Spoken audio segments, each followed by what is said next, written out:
Hello, children. Welcome to Story Time with Miss Nidhi. I am back today with a very interesting story for all of you. I'm so sorry I was away and I wasn't coming to you all with many stories, and that's what I realized. So, I am here today with the Big Beach Cleanup, written by Chandini Chhabra, illustrated by Asha Susan Alex, and published by Pratham Books. Let me share a little brief about the story with you all today before we actually start to read. So today's story has Arzu. Arzu loves the beach and is determined to restore it, but this is a big problem to solve. However, with the help of her friends and a little bit of maths, Arzu finds that all problems have their solutions. So let's not wait and get started with our story.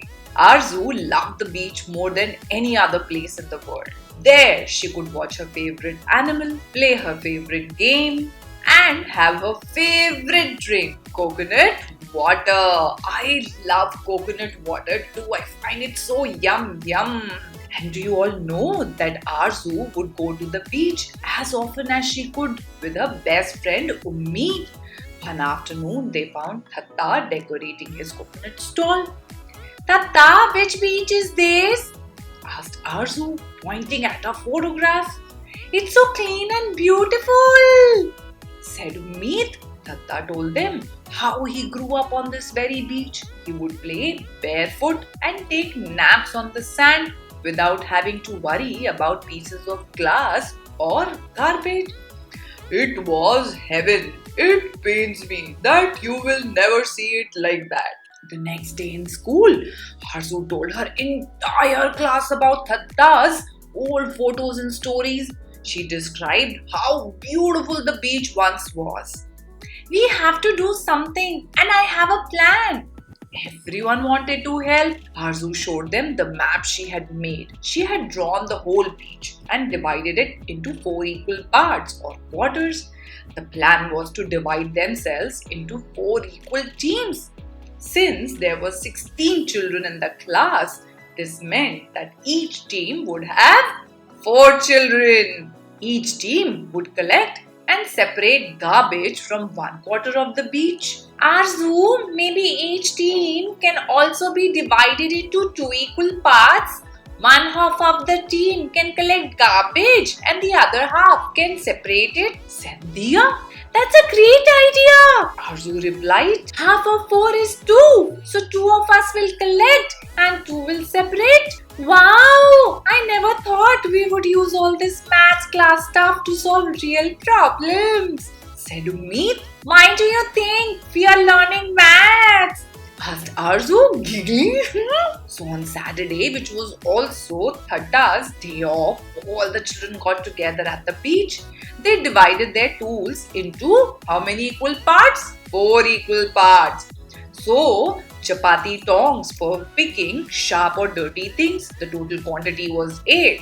So, how many will be there for each team? 8 divided by 4, which is equals to 2. Then sacks for collecting garbage were total in 16. So 1 quarter will be 16 divided by 4. So each team will have 4 sacks for collecting garbage. Paper for labeling the sacks were again 16 in quantity. So 1 quarter for each team will be 4 paper for labeling the sacks.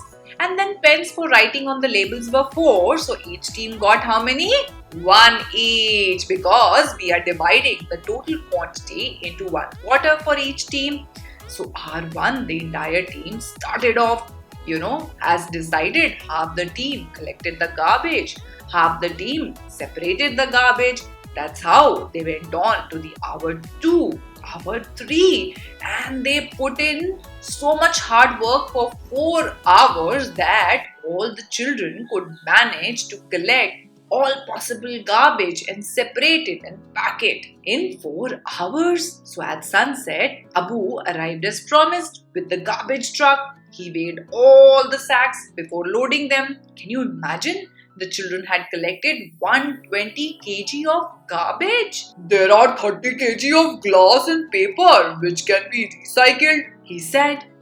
30 kg out of 120 kg, that's 1/4, said Arzu. That's a smart maths technique. That leaves 90 kg, which means that 3/4 of the garbage is plastic, said Umid. Yes, said Abu. We will take it and separate it further to see what can be recycled or reused. The rest will go to the landfill. On Sunday morning, everyone arrived early and waited for Thadda. Surprise! Thadda's eyes teared up, this time with happiness. I did not think it was possible, he said. Arzu smiled her biggest smile. Anything is possible, Tata. All it took was some muscle power and some maths, Umid said, laughing. And they all took beautiful pictures at the beach. So children, can you identify the maths concept which these children used? They used fractions. So let me share with you what are fractions. A fraction represents part of a whole.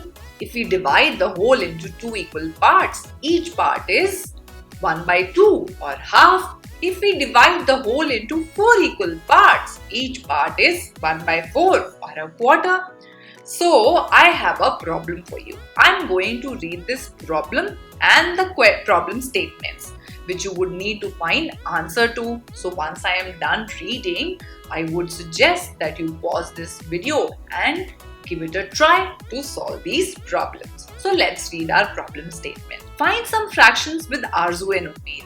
Arzu and Umid have been monitoring plastic waste in the bin. 1 week, this is what they found. 10 kgs of plastic straws, 20 kgs of plastic water bottles and 10 kg plastic bags. What fraction of the waste is water bottles is what you need to calculate.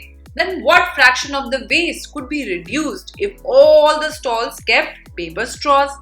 And what fraction of the waste could be reduced if everyone carried their own reusable bottles and bags? So now children, pause the video, calculate and find your answer. So here are the answers. Answer to the first question is half, the second is quarter and to the third is 3/4.